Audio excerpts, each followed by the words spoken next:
Hello, I'm Father Joe Roesch of the Marian Fathers of the Immaculate Conception.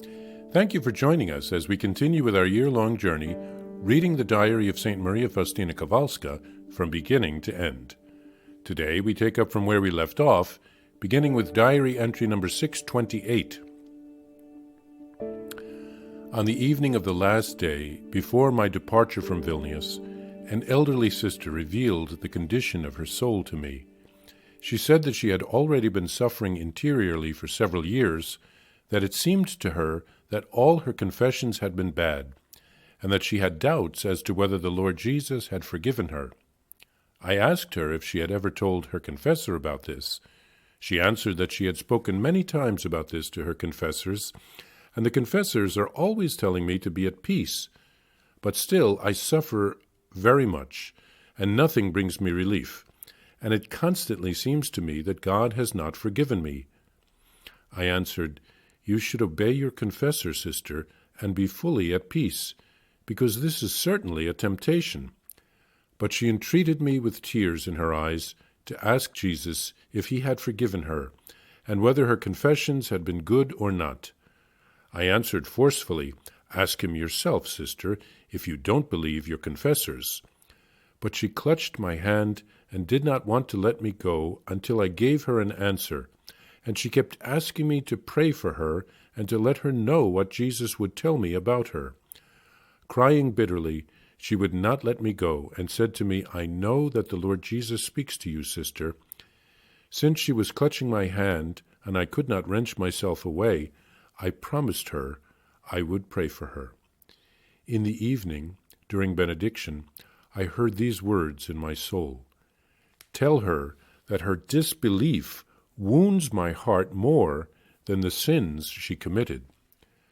When I told her this, she began to cry like a child, and great joy entered her soul. I understood that God wanted to console this soul through me. Even though it cost me a great deal, I fulfilled God's wish. When I entered the chapel for a moment, that same evening, to thank God for all the graces he had bestowed on me in this house, suddenly God's presence enveloped me.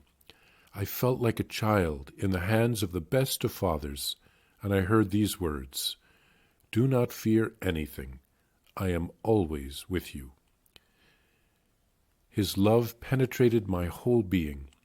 I felt I was entering into such close intimacy with him that I cannot find words to express it.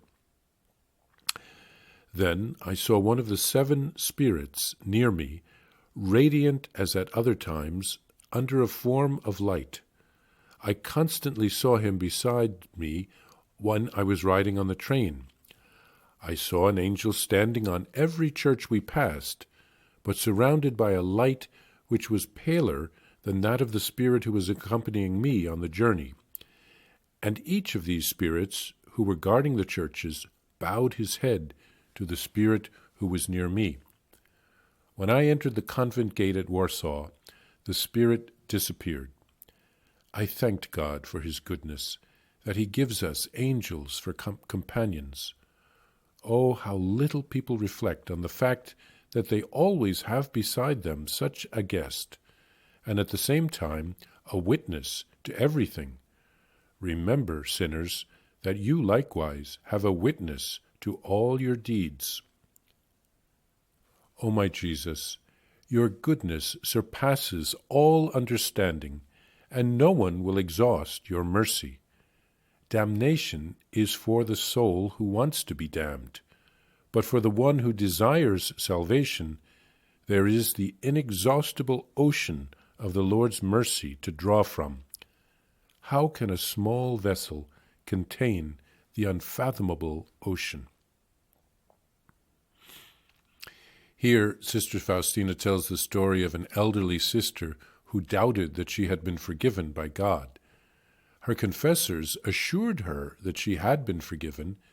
Saint Faustina told her that it was a temptation, that she should trust the confessors, but the sister was desperate with despair. She was convinced that Saint Faustina spoke to Jesus, so she asked her to check with Jesus. Through Saint Faustina, Jesus told the nun that her disbelief was more hurtful to him than her sins.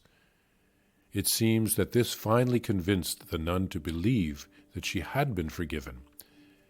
It was an awkward situation for St. Faustina, but she did help the sister to finally find relief.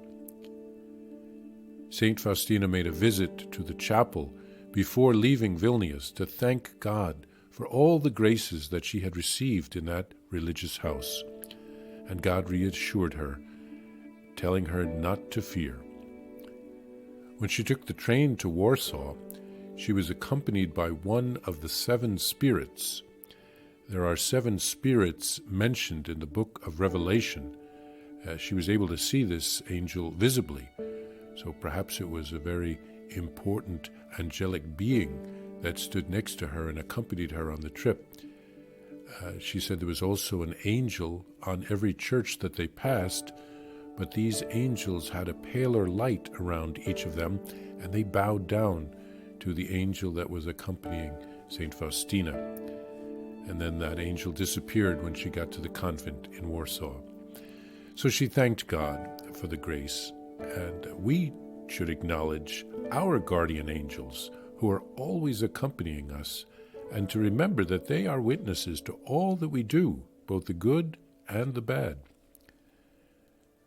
St. Faustina prays in thanksgiving for God's mercy. She says, only those who want to be damned end up in hell. For those who desire salvation, God offers us many different ways to help us to get there.